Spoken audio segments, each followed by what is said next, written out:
Broadcasting live from the School of Athens. This is Europe and the People Without History, everybody's favorite AP World History Review service. On today's episode with Mr. Olson, we will be continuing our discussion of Period 3 in the AP World History Concept Outline, the Post Classical Era, which covers the year 600 CE to 1450 CE. So, we're going to deal with Key Concept 3.3 on this episode. And 3.3 states changes in trade networks resulted from and stimulated increasing productive capacity with important implications for social and gender structures and environmental processes. So, we're continuing our discussion of trade and interaction, only we're going to move away from the political stuff and more to the social stuff. So, go ahead and pause me, put the key concept into your own words, and resume me when you are done. All right, so I put it into my own words by saying increased interaction led to changes in the way people lived and for the environment. So, key concept 3.3, Roman numeral 1, states that innovations stimulated agricultural and industrial production in many regions. So, let's talk about those regions that experienced improved agricultural stimulation.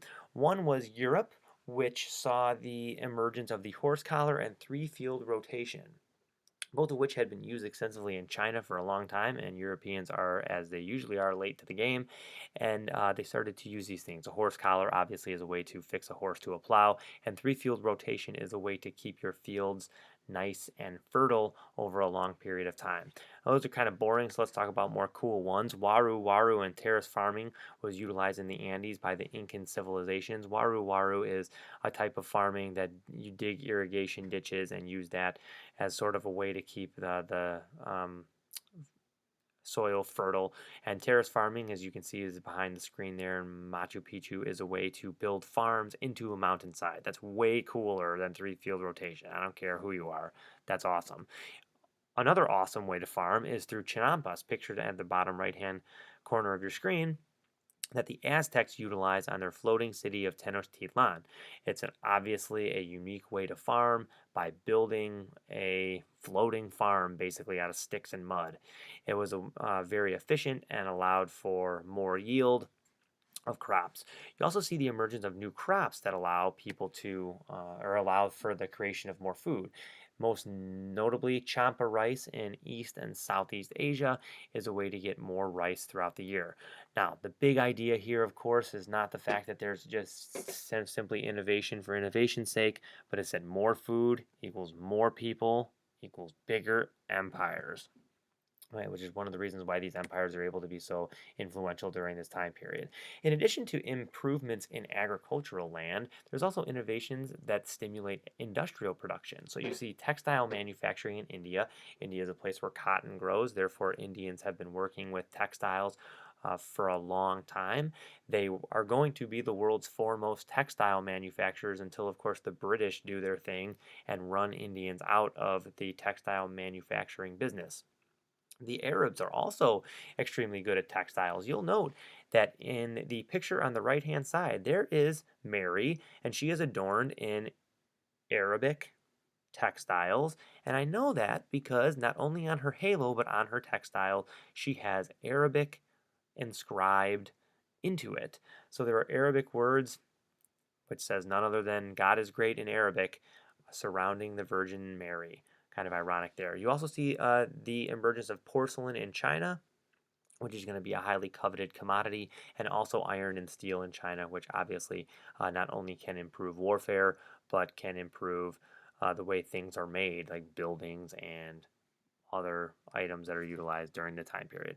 Okay, key concept 3.2 Roman numeral 2 says the fate of cities varied greatly, with periods of significant decline and periods of increased urbanization buoyed by rising productivity and expanding trade networks.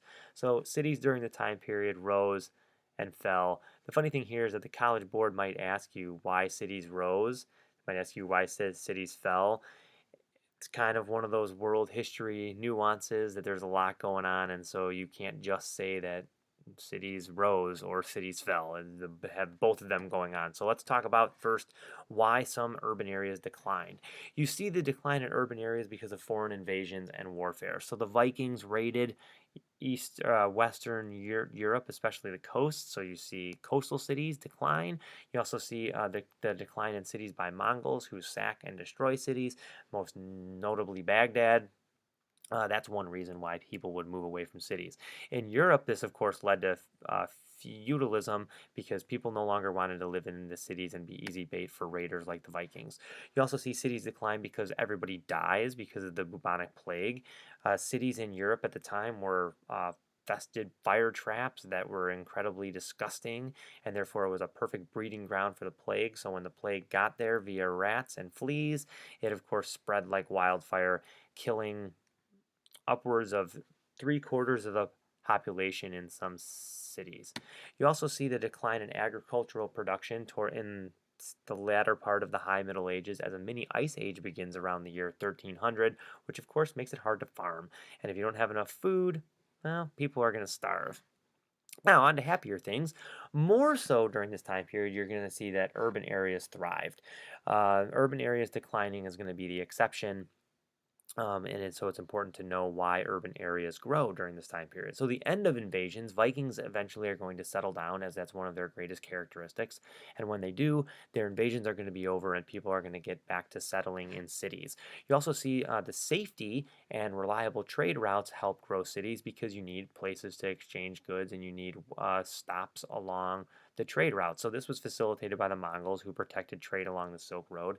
And as they protected trade during their golden age called Pax Mongolica, you see the emergence of large cities throughout the Silk Road and on those trade routes. You also see the rise of commerce, most notably the Hanseatic League, which is pictured in green on the map to your right, which is a series of trade routes in the northern part of Europe. Well, those trade routes need places for traders to stop and rest and trade, and so you see the emergence of cities like London and Copenhagen and places like that.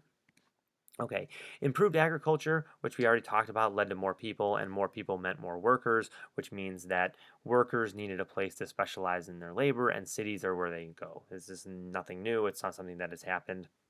It just took a little bit of time, especially in Europe after the fall of Rome, to get it back going.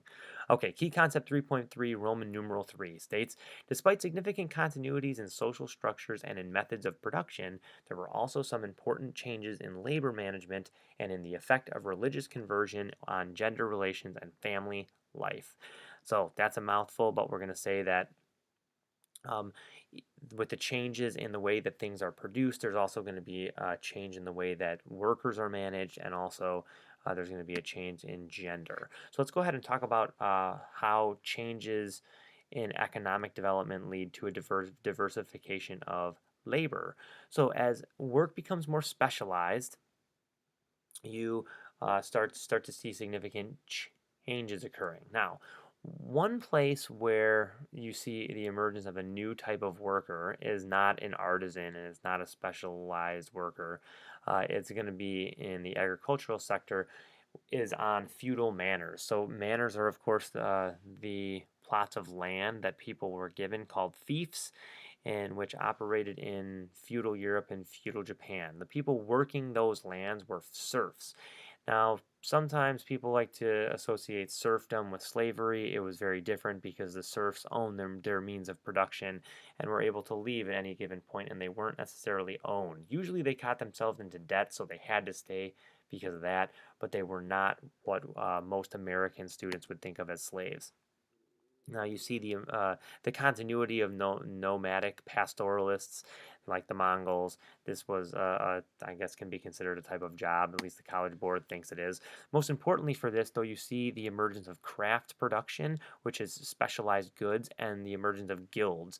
Guilds are places where you have a master who knows what they're doing, and pictured on the right. He's the person teaching a journeyman or an apprentice how to do the specialized craft in which he is an expert. So it just happens to be baking in that picture. That's the relationship that we start to see propping up most prominently in Western Europe. This is going to lead to the specialization of goods and then eventually an explosion of commodities. Okay, we also, as stated in this key concept, see continuity and change in social structures. So class and caste hierarchies are still there. Best example of this is in Japan, where there is an aristocratic class that has a lot of things going for them, a lot of benefits that the most of the population does not have. So they're wealthy and they're isolated and they have benefits that the rest of the population does not. Patriarchy also continues in most places, most notably in China with Confucianism, but in Western Europe, women are not equal to men. In the Islamic world, as Islam makes contact with the Byzantines and the Persians, that's when they start to veil women in their society. So patriarchy is still certainly influencing the world at the time. However, there are some exceptions in places where women exercise an increased power. So the Mongolian Empire, as nomadic tribes tend to be more egalitarian, women exerted more power. Women held an exalted status in West Africa, as many societies were matrilineal. Japan, you saw not necessarily women being equal to men, but as seen in the Tale of Genji, which was written by a female author, women in Japan at least had a voice. I don't think it was a voice that was equal to men, but it was a voice nonetheless. And then in the Aztec Empire, you saw compulsory education, which included a lot of the time women. Okay, so in addition to the forms of labor that we talked about earlier, there's going to be new forms of coerced labor and social control. So we already talked about feudal serfdom, which existed in Europe and Japan. No need to go through that again. Another form of coerced labor was the Mita system, which was instituted by the Inca in South America. The Mita was basically you paid a tax with your work or with your labor. So you would be expected to work in a government-owned mine or a government-owned um, farm in order to do work that benefited society, and that was you paying your fair share. Now, this unfortunately is going to help lead to the demise of the Incan Empire because the Spaniards are going to exploit this when they get to America, and it's going to work in their favor and against the Incas. The demand for slaves increases during this time period. No specific examples for you, but I can say that slavery was utilized most heavily in Eurasia, the Eastern Mediterranean, and West Africa, places that didn't have such a large population like um, China did or East Asia did. Now, it's important to keep in mind that these peasants and these people at the bottom of the social scale were people too, and therefore they oftentimes resisted social control and the limitations put on them.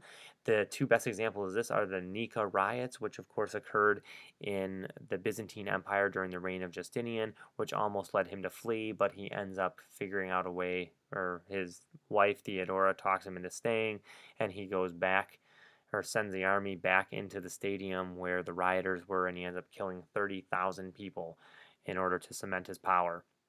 And another rebellion we see is against the Sui dynasty in China after their extravagance and ostentatious shows of wealth, which leads the struggling peasants of China to overthrow them and lead into and usher in the Tang dynasty after them. So peasants are people too. They have feelings and sometimes they resist. Anyways, that is how we reach enlightenment, and this is our Buddha signing off. Your Buddha. This is your Buddha signing off.